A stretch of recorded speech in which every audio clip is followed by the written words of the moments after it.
In the late 18th century, there lived in France a well known philosopher called Denis Diderot. He wrote a very famous essay called Regrets for My Old Dressing Gown.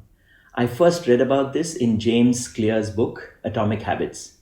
Now, why would you regret replacing an old dressing gown? Curious? Then listen to the story. This story is also relevant for all of us, myself included, whose tastes are always more than our wallets allow. Hi, welcome back to Stories at Work, a series where I share real stories from across the world that you can use when you want to drive home a business point. Our website, www.storyworks.in, already has over 100 stories, and we are adding one every week. Let's start today's story.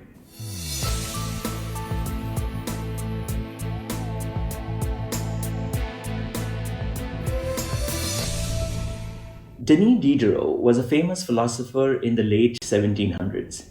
He lived nearly his entire life in poverty, but all that changed in 1765. Diderot was 52 years old and his daughter was about to be married, but he couldn't afford to provide a dowry. Despite his lack of wealth, Diderot's name was well known because he was the co-founder and the writer of Encyclopédie, one of the most comprehensive encyclopedias of the time. When Catherine the Great, the Empress of Russia, heard about Diderot's financial troubles, she offered to buy his library from him for £1,000, which is approximately about $65,000 in today's value. In fact, in addition to her payment for the library, Catherine the Great asked Diderot to keep the books until she really needed them and offered to pay him a yearly salary to act as her librarian. Suddenly, Diderot had money to spare. Shortly after this lucky sale, Diderot acquired a new scarlet robe and gave up his old one. That's when everything went wrong. Now, Diderot's scarlet robe was beautiful, so beautiful, in fact, that he immediately noticed how out of place it seemed when surrounded by the rest of his common possessions. In his words, there was no more coordination, no more unity, no more beauty between his robe and the rest of the items. The philosopher soon felt the urge to buy some new things to match the beauty of his robe. He replaced his rug with a new one from Damascus. He decorated his home with beautiful sculptures, a better kitchen table. He bought a new mirror to place above the mantel, and his old straw chair was relegated to the antechambers by a new leather chair. And soon, Diderot went bankrupt. That's when he wrote his essay, Regrets for My Old Dressing Gown. What a story. Now, these reactive purchases have come to be known as the Diderot Effect. The Diderot Effect states that obtaining a new possession often creates a spiral of consumption, which leads you to acquire more new things. And then, as a result, we end up buying things that our previous selves never needed to feel happy or fulfilled. Like many others, I too have fallen to the victim of the Diderot effect. Many a times. For example, I buy a new jacket and suddenly none of my shirts, trousers or shoes seem to be new enough. They don't seem to go with it. So I go ahead and buy a couple of new shirts, a trouser and a new pair of shoes. Now, the new shoe definitely needs a new, better quality brush and fancier polish than the ones I have at home. So I buy a new brush and polish, and oh yes, a few new pair of socks. Now, before the purchase of the jacket, I didn't feel the need for any of these items. And yet, after getting my jacket, I found myself falling into the same consumption spiral as Diderot. Life has a natural tendency to become filled with more. We rarely are looking to downgrade, to simplify, to eliminate, to reduce. Our natural inclination is always to accumulate, to add, to upgrade, and build upon. In the words of sociology professor Juliet Shore, the pressure to upgrade our stock of stuff is relentlessly unidirectional and always ascending. So, how do we avoid the Diderot effect?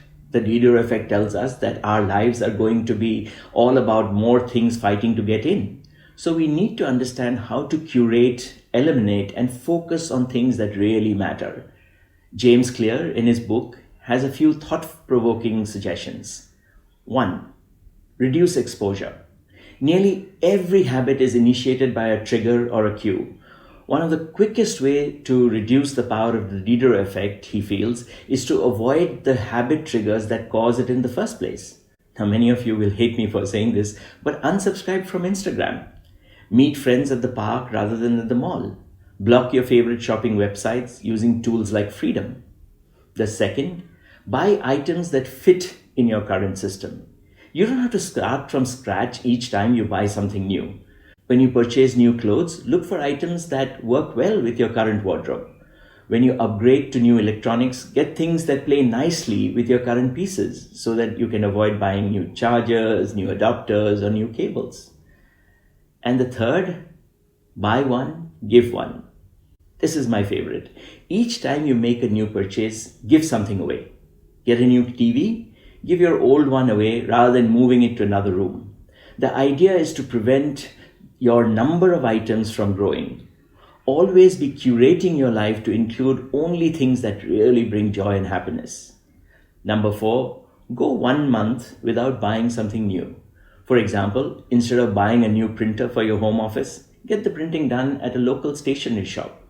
The more we restrict ourselves, the more resourceful we become. Necessity, they say, is the mother of invention. And finally, James Clear's last advice, which is the hardest according to me, is number 5. Let go of wanting things. There will never be a level where you would be done with wanting things. There is always something to upgrade to. Get a new hatchback, you can upgrade to a sedan. Get a new sedan, you can upgrade to an MUV. Get a new MUV, you can upgrade to an SUV. Get a new SUV, have you thought about a second car? Now, realize that wanting is just an option that your mind provides, not an order you have to follow. Our natural tendency is to consume more, not less. Given this tendency, taking active steps to reduce the flow of unquestioned consumption makes our lives better. In Diderot's own words, let my example teach you a lesson. Poverty has its freedoms. Opulence has its obstacles. I hope you enjoyed that story, and if you did, there are many, many more on our website www.storyworks.in. See you next week. Bye for now.